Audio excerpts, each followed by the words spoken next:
Hello and welcome to part 8 of this series. In this video, I will be showing you how to use image tracing, give you an example of a different display mode to see the compartmentalized parts of an image trace, as well as what is the ideal image that you should be using when you are image tracing in Inkscape. It's important to know that Inkscape uses rasterized images for image tracing. This is any image created in GIMP, Paint, Photoshop, whatever you may use, which is not creating a vector graphic. Essentially, this splits apart your image into a series of grids, where each cell represents a single color. If you had a 32 by 32 image, you might have 32 by 32 cells, and each one would represent a different color. In this case, this is the image I'm going to be working with. This is its size, and for a rasterized image, the moment you try to scale it up or down, it has to accommodate for the missing information. Here, because it's now too large, it has created too much of a blur effect because it's trying to guess what color it should replace here, and it does not have an accurate representation of the information to create the sharp line it has had before. This is not necessarily a problem when you are scaling down, because instead of guessing what it needs to insert, it can simply remove the pixels, the sections of color it does not need. This is different than a scalable vector graphic, which no matter what size you have, it uses a mathematical calculation and it knows exactly where each section should be placed, how sharp it should be, the color, and the transition it uses. It does not need to guess. So you now have your bitmap, JPEG, PNG, whatever image you're working with. What you would do now is open up a instance of Inkscape, a new project, and then you would drag or import your graphic into the project. For this, you would want to embed it versus linking it, just so that it has its own copy of the information inside your file. And you would want to keep the default settings here so it does not adjust the ratio of your image, the resolution. You want it to maintain it how it is in the file you're working with. So click OK, and you will see your image appear at this point in your project. Zooming in, it is not a scalable vector graphic yet. And to see this, just one of the display modes, you could go to outline and you can see this is a single image object, no path information on the inside. Going back to our normal display mode, it will show the content which is within that area. Click on your image, click path, trace bitmap, and at this point you will be given a series of options. Now, first of all, it's best to select live preview. That way you could see what the result will be, or at least to get a sense of what the result will be. You can increase this, and the moment you select another option, you will have a better view of it. It'll update itself. The outline, brightness cutoff, and color quantization will all make a silhouette of your image.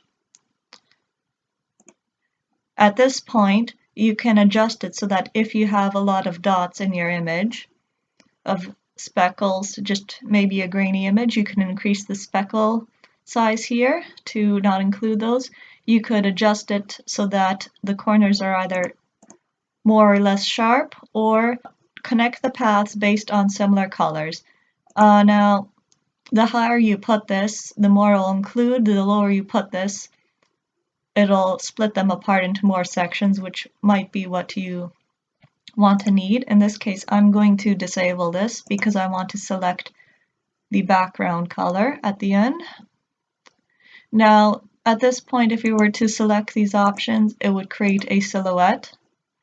I'm going to increase the threshold here, and as soon as you start increasing these values, it will be less picky and include more of what is around its basic, more minimalized selection.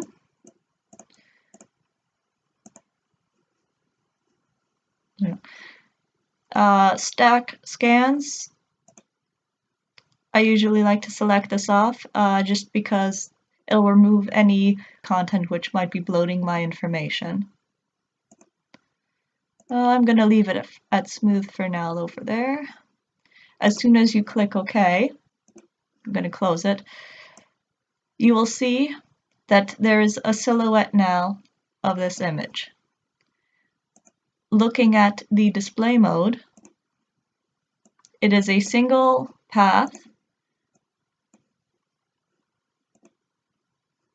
You can use this as cutout art, or you can use this to create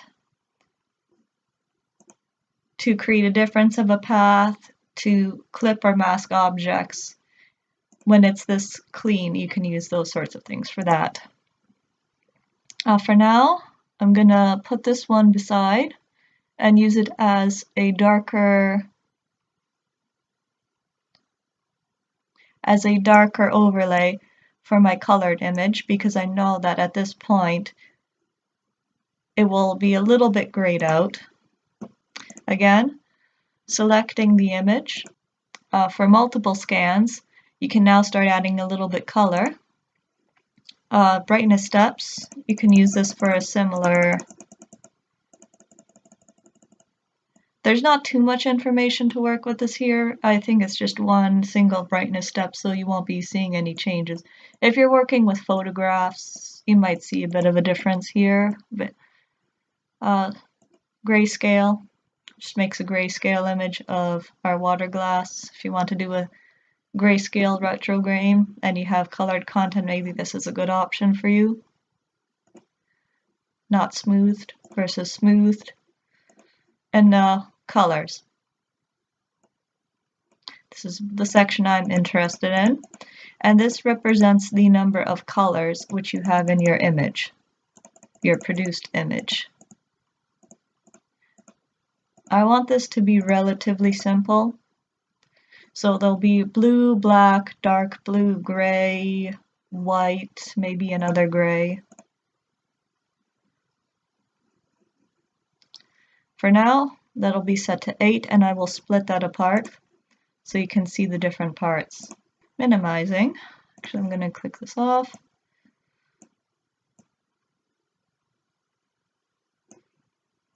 That's a little bit too much information. It's showing a little bit too much white, so I'm going to adjust this to have less colors, and you'll see it have a cleaner appearance.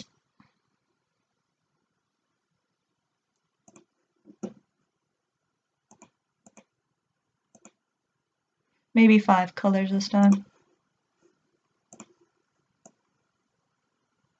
Yeah, so that's a little bit nicer. The more you reduce this at this point, the more it'll not have these little white spaces in between, because it can produce a better vector graphic using less colors in this case. I'm going to show you the display mode, and these are the parts of the objects which are generated using paths. Now, this one is extremely complex. It looks like it has way too many objects. This one is a little bit better.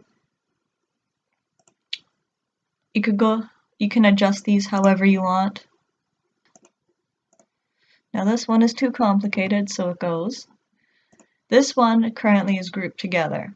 To ungroup a path so that you can manipulate its parts, you would simply go to Object, Ungroup. You may have to wait a little bit depending on how large your object is, and then you'll see that it has split apart your object. And at this point, I can either select this, could see that it has been split up into the different colors.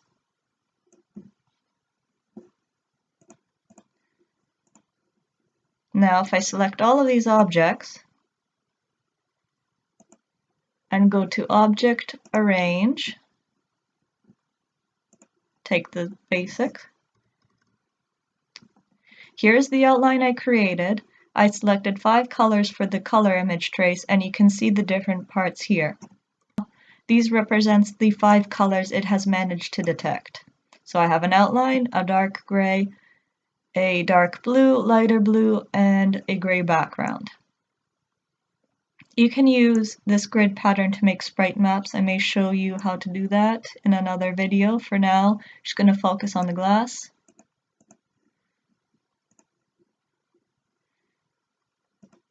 You can change the color of parts of these images however you need to.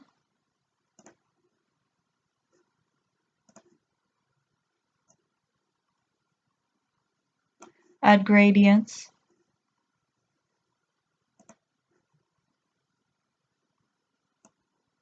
Select areas you don't need anymore. You have to be careful with that because as soon as you start adjusting the nodes, you have to know exactly how you're going to be manipulating it.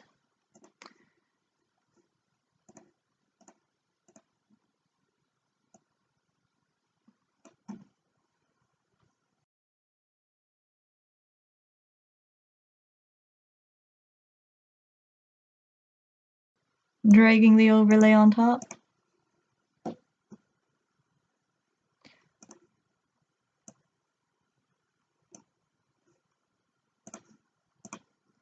You can adjust your images however you need to, but this is just a simple demonstration.